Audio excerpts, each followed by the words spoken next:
Hi, everyone, and welcome to the Senate Democrats Ask Me Anything. You're going to get 4 hours of Democratic senators. We're trying to get just about every senator to participate, and you can ask them anything.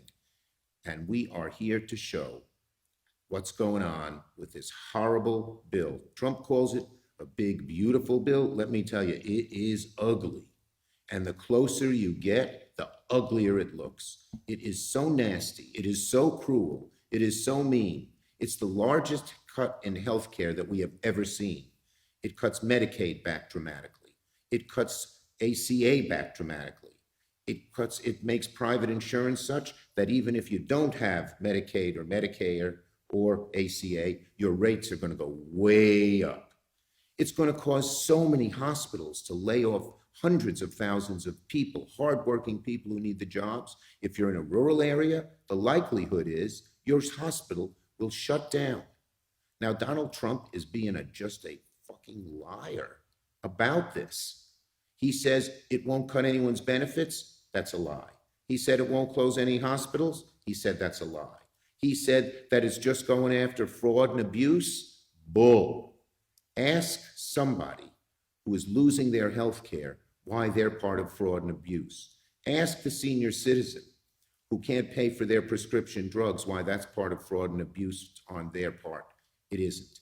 And he is so full of it on fraud and abuse and going after fraud and abuse that they just pardoned a big nursing home operator who had years sentence in jail because he ripped off his workers. That's fraud and abuse, Mr. President. That's who you should go after, not pardoning the guy and going after working people. And it's not just bad on healthcare, as bad as that is. And by the way, we just learned it's also going to make Medicare, senior citizens on Medicare, it's going to make that more expensive and more difficult as well. So wherever you look at healthcare, it is slashing it. People will have less healthcare, and that's dramatic. Another thing it does, most Americans, 80%, believe we should feed hungry children and other people, senior citizens who need food help, veterans who've just come back and need food help. This cuts more money out of food, helping feed hungry people. It's called SNAP, the program, than any bill ever has. How the hell do you take food out of a kid's mouth? And finally, one of the other things it does, we've transformed America so that we're moving to clean energy, to wind and solar. The bill eliminates all that because the fossil fuel industry has the Republican senators and Donald Trump in their vice grip. And they eliminate, here we say we need a lot more energy because of all the AI and everything else, and yet they're cutting off the cheapest, cleanest form of energy we got, which is solar, all because the fossil fuel industry knows that clean energy is the future and they want to kill it. So this is one big ugly bill. And you know why they're doing it? Makes it even uglier. Tax breaks for billionaires. They're few, this little small group, these billionaire buddies of Donald Trump, they want to pay less taxes. Imagine taking food out of babies and children's needs, a child who's hungry can't learn, cutting health care for veterans, for senior citizens, for little people.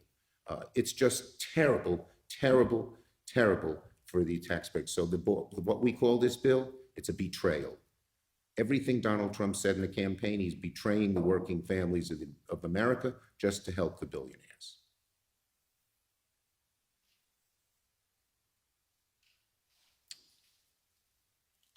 So my first question is from Susan Lambert's audience, a creator based here in DC. Hi, Suzanne. Thanks for sending in the question. The question is this: am I voting for the big ugly bill?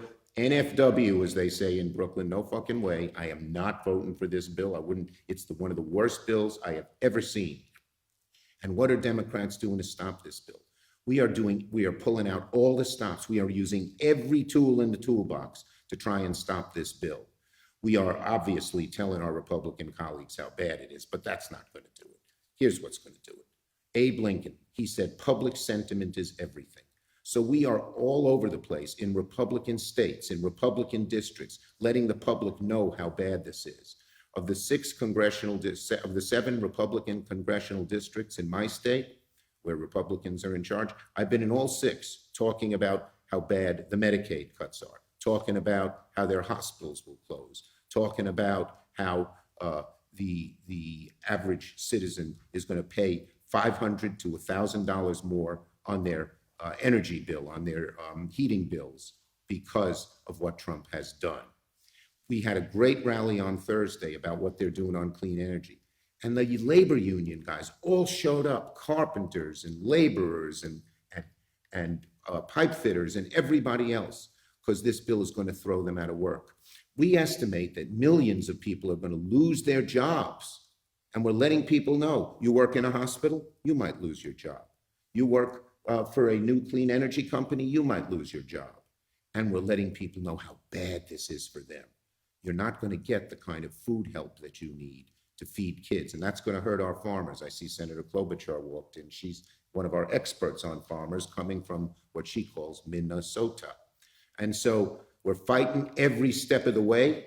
We're letting the public know. The calls are pouring in. And we'd say to you, our audience, call your senators, call your congressmen. Tell them how ugly this bill is. Tell them how mean this bill is. Tell him we do not want to see the Republicans and Trump betray America just to help a few billionaires. We can stop this bill. And if you live in a state with just Democratic senators, I'll bet you got friends, relatives, you know who, business associates who are in other states, Republican states. Make sure they call, make sure they write, make sure they picket, make sure they protest. Public sentiment is everything. The public, the more they learn about this bill, the more they hate it. Let them know. Let them let their senators know. Let's beat this monstrosity. Up next is Senator Klobuchar, who is appropriately dressed in green. I said she'd talk about farmers.